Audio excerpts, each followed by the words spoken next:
Wondering now, what's the difference between a Cuban rub and a French rub?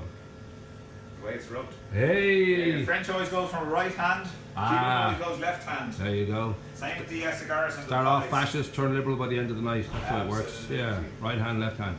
So, we had spoken last week. You've had 7 days to rack your incredible brain of fantastic memories, just to have a think about the next chapter in the wonderful Farrelly brothers. Kind of, we'll say, peculiar history of the area.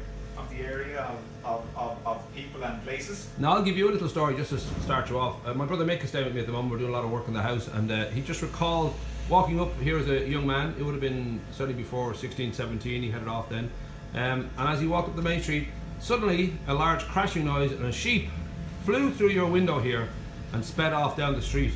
Maybe we say that the sheep was alive at the stage. Baboom! But that's pretty wonderful little scene to sort of witness where obviously he realised exactly what goes on in this gorgeous building and decided he might be better off taking chances with cars. Yes, he decided dodging the traffic on the road was the safer option. Yes, I think if you've got a cars versus Farrelly's, I think go for the car. Yes, There's a chance the car will swerve, but Farrelly never swerves. So yeah, I don't know if you have any story in mind that you might like to share with the great unwashed. The great unwashed. Well, I do like the one I had previously mentioned to you briefly about a particular Saturday night down in Cabanas. Nice.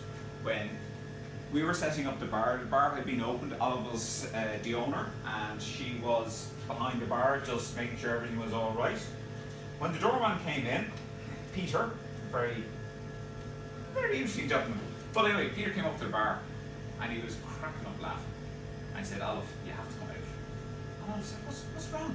And she goes, we got 4 people at the desk and they want to know, is there a discount for OAPs? Hey! Now, Friday night is always the young night, you know, and I can't remember the Friday night Saturday, but it was the younger crowd anyway.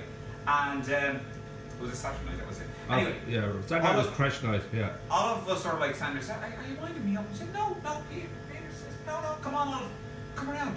So Olive went round, and sure enough, 4 little old ladies, Blue Rinse Brigade, had arrived in their white honey, as the little old ladies normally drove. And it was one of the things they said, they explained to Olive afterwards, they'd all decided to do a bit of a wish list. And one of the things was, we'd never been to a nightclub. So Olive said, look, up on stage, there, if you remember the stage was up there was seating the around VIP it. area, yeah. Anyway, she put the 4 ladies up there, insisted on a round of drinks going up to them, but told us behind the bar that go up there and make sure the ladies were all right. They weren't to be queuing at the bar. Yeah. Always send the floor staff up there to see if they wanted anything through the night. And Olive stood the first round of drinks. Well, through the night, now they weren't any drinkers, like they were there for a bit from, I think it was near 10:30 or 10 or 10:30 they got in. Yeah. And they left about 1 o'clock.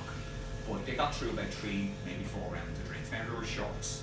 We have a fine customer here. Should we get Anthony down out of his perch? How are you?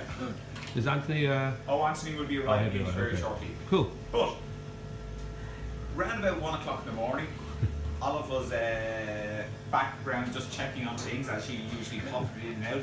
And over there, Potter. And Peter came back in and just said, they're gone. And Olive just sort of said, who are gone? He said, the little old How many ladies. do you want? Just the one, please. And Olive sort of stared at him and said, Jesus Christ, who's driving? And Peter said, well, one of the little old ladies. He said, then after having so many drinks, they'd be scuppered. Go out there and stop that. Get them home safely. And sure, by the time Peter got out, he said, the little Minnie was weavering down the road.